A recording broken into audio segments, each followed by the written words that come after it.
Okay guys, so a little bit of Dynamite 19 video. I get the question a lot, how do I put my Dynamite 19 in a T-Max or a Revo, and how do I make the flywheel and all that kind of crap work? Well, I'm here to show you just that. So, first thing you're going to need is a Dynamite 19. This is brand new. Carburetor's on a funny angle just because it's loose, so forget that. Next, you're going to need, there's this magical thing that this engine comes with, which people don't seem to understand. The owner's manual will tell you all of this. There is some shit in here that's not true. The carburetor settings are wrong, and the braking instructions are wrong, so just keep that in mind. And don't follow the Traxxas ones either. Okay. People also say, well, what do I do because it doesn't come with any parts? It comes with everything you need right here. This exhaust setup is kind of goofy. Get the THS pipe kit and use this donut here rather than this goofy spring kit. They don't really work that well. Other than that, terrific engine, tons of power. Very reliable, easy tuning, better than 3.3, has more top end. This is also a 5-port versus a 3-port, has lighter internals and a better overall design. I have 10 plus gallons on mine so far. Runs terrific. Okay, next. Flywheel setup. People ask, how do you put the flywheel on? How do you do all that? So you need your engine. There's no special adapter shaft here. You will need the collet from your 2.5 or 3.3 or from a Pro 15. They are all the same for Traxxas engines. This is designed as a Traxxas replacement. Insert your collet. Step number 1. Number 2, grab your flywheel. Stick flywheel on. Number 3, this is the correct clutch nut that comes with this engine out of the box. You want to install that on there. Obviously, you want to use a clutch holder, a flywheel holder, and tighten this according to how tight it should be, which I'm not exactly sure how many inch-pounds that is, but it needs to be tight. Don't finger tighten it. I'm just doing this for demonstration purposes. Next, you will need your clutch. Stick on your clutch. You will need to shim this, probably, and it does come with shims right there. As you can see, those tiny little silver dealies there. So, we'll also need an Allen screwdriver. And you put on your clutch bearing. Like I said, you probably will need to shim this. This one does need to be shimmed. I'm not going to open that other package. You don't want the flywheel rubbing against the clutch bell like that. You want to shim it out so there's just a little bit, probably maybe 1 or 2 shims. So there's just a little tiny gap right between, as you can see, a little bit of a tiny gap right between the clutch bell and the flywheel. Then it comes with a special nut. This is the magic part here. You install that. Grab your 2.5 millimeter. Oh, no. Sorry. 2.5 millimeter. And you tighten that up. No Loctite goes there, but you can add it if you want. And there it is. That's how easy it is to install the clutch on a Dynamite 19. As far as throttle assembly, I will say with these that you can adjust. You can put this carburetor, you can take it out and turn it around depending on your application. So if you want it the other way, you can do that.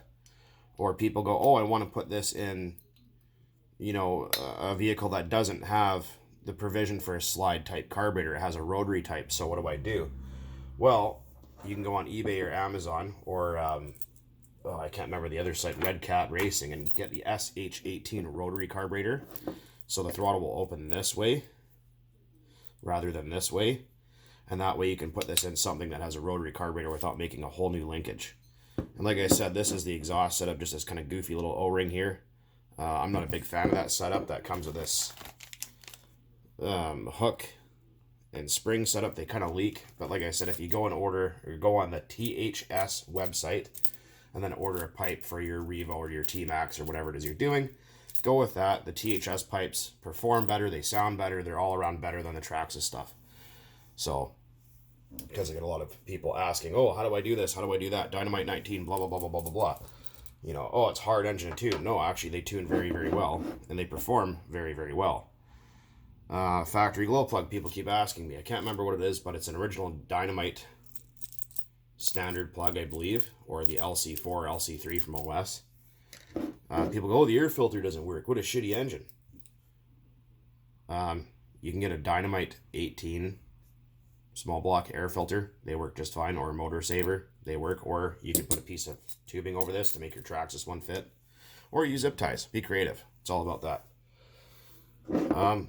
And as far as break-in instructions go, these do take a lot longer to break in. A lot of people go, oh, well, my 3.3 is broken in 8 tanks or 6 tanks or whatever the fuck Traxxas says. Well, for one, Traxxas's break-in method is shitty and it's hard on your engine, and they don't want your engine to last. They want you to go out and spend more money on another one. If you go with something like the Adam Drake method, where you start off at 4 tanks at idle, preheat the cylinder head with a heat gun, wrap it in foil to hold the heat in, and idle through 4 tanks, occasionally giving it little bits of throttle to clear it out, and making minor adjustments, and then burn basically an entire quart before you start tuning for performance is the best thing to do. Taking it easy while driving it around, like the Adam Drake method, basically. Just extend it a little bit. And these engines here, you will notice, the more they get run, the better they become. It's kind of like a fine wine or a good cheese, you know. They do take a little bit longer because they are a tighter engine. And a lot of people say, oh man, these things tune horrible. They tune really bad. They're really shitty, and they're, you know, whatever. If you understand how to tune an engine, you won't have a problem.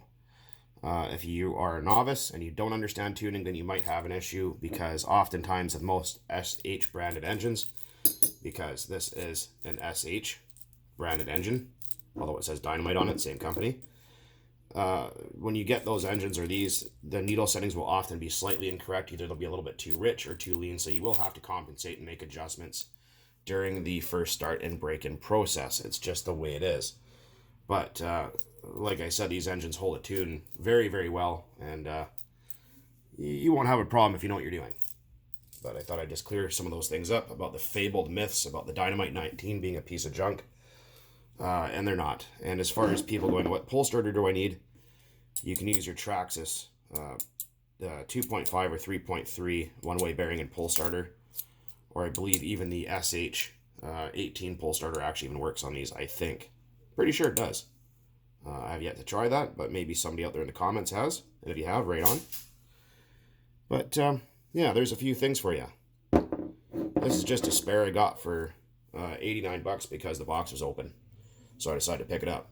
Anyways, guys, as always, thanks for watching. And keep on burning nitro out there. Don't be afraid of the fabled Dynamite 19. Or the lies that are being told about it. Anyways, later, guys.